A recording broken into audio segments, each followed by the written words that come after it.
Poirier, McGregor, 3. A contest for closure. Here we go. The fight starts. Right away, Conor McGregor pours on the pressure, looking to intercept Dustin's movement with kicks, just like he had done successfully in their first encounter. As we all know, Conor's best weapon is his left hand, and because of that, he can use it effectively as a decoy. He shows Dustin the left, and while Poirier tries to parry it, he gets hit by a powerful leg kick just above the knee.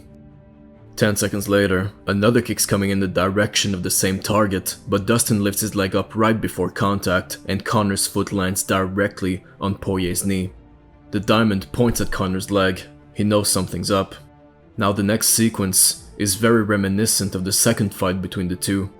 Conor overcommits on his straight left with the intention of landing the right uppercut as a follow-up. Unfortunately for him, Dustin's counter right hook is very sharp and compact, and not only that, he can also grab Conor's neck after he punches him, and that forces the Notorious to momentarily retreat. And this is where it gets interesting. Dustin closes the distance and McGregor responds with a snappy leg kick. However, it looks like Poirier is expecting it, almost waiting for it. And without thinking about it, he scoops Conor's left leg, rendering him completely unbalanced. McGregor has no choice but to retreat in a panicky manner in the orthodox stance. In that position, Dustin's got all the advantage, because Conor can't throw anything of substance from there. Poirier's in pursuit, and his huge attack, unfortunately for him, misses.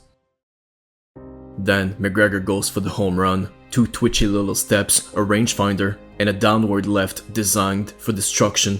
If that connects clean, it's a KO. And right after that, back to the kicking game. This time, Conor manages to place his attack and evade the scoop from the diamond. And now it's time for the first calf kick of the fight. Conor cannot deal with it properly and loses his balance. Now worried about his right calf, McGregor opts for a strange casual parallel stance. He's standing right in front of Poirier, and he goes for a lazy front kick attempt. Once again, Dustin capitalizes on one of Conor's kick by closing the distance and firing counters, while Conor's still trying to retrieve his balance. Then, possibly wanting to protect Irish calf industries, Conor nonchalantly switches his stance, throwing front kicks to create some distance. Weird to see him standing like that in front of a seasoned fighter like Poirier.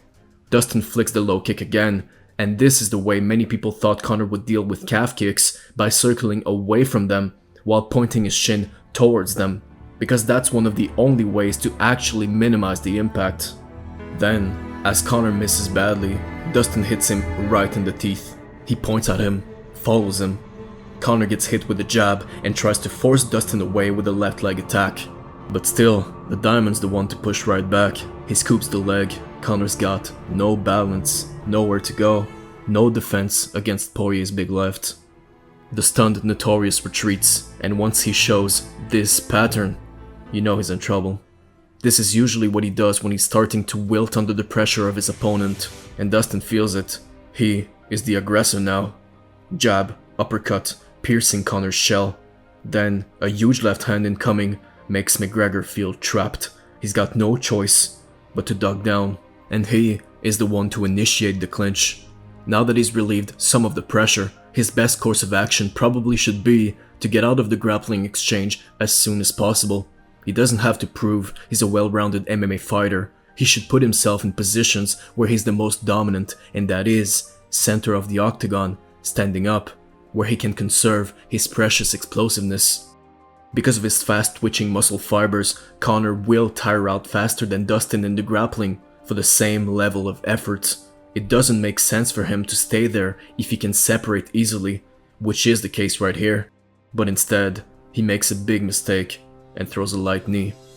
Of course, Dustin, being the machine that he is, grabs Conor's leg immediately. Now he's the one controlling the clinch. He's the one driving Conor towards the cage. And once he's got him pinned against the wall, he switches to the double leg and then to the single leg. It gets tighter and tighter, and once Conor feels in desperate need of a solution, he drops down for the guillotine. But he's got no control over Dustin's legs, no control over Dustin's hips. It's a futile attempt. Then, Poirier slowly progresses and lands a brutal elbow on Conor's face. He almost gets to half guard, but the Notorious shows good defense by grabbing the wrist and pulling it down, allowing himself to put his foot back on Dustin's hip. And from that position, he starts landing violent elbows from the bottom. But the Diamond responds with his own set of elbows. Beautiful ground and pound on display. The Irishman has to defend himself, and he forgets the rules doing so, grabbing the inside of Dustin's glove. Not the first time we've seen something like that. Unfortunately for Dustin, that illegitimate technique is the cause of Conor getting back to his feet. But they say karma's not a bitch, she's a mirror. Conor stays close to the fence, which is an error. Then he kicks and kicks again. Next, he propels himself using his trademark explosion, but in his leg, too much erosion, and with that final motion, a painful implosion. Once more, Dustin Poirier breaks his opponent and wins. Now some final thoughts before I let you guys go. Even without the unfortunate injury, this fight wasn't trending in a good direction for Conor McGregor. His heavy kicking game plan proved to be less and less effective throughout the fight against Dustin, who was catching and scooping the kicks, making Conor unbalanced and forcing him to retreat in a way in which he couldn't answer back. Also, McGregor was often finding himself in a partially parallel stance, very close to Poirier. It was a casual and almost sluggish approach. Plus, Conor's precision was simply not on point, and if you really look at the trilogy in its entirety, it's safe to say that McGregor was not incredibly effective with his counter-striking. Actually, Dustin had more success than him as a counter-striker, and that pretty much says it all. Amazing trilogy. Really was a treat to break down. If you made it all this way, please like the video. Thank you. Alright guys, see ya.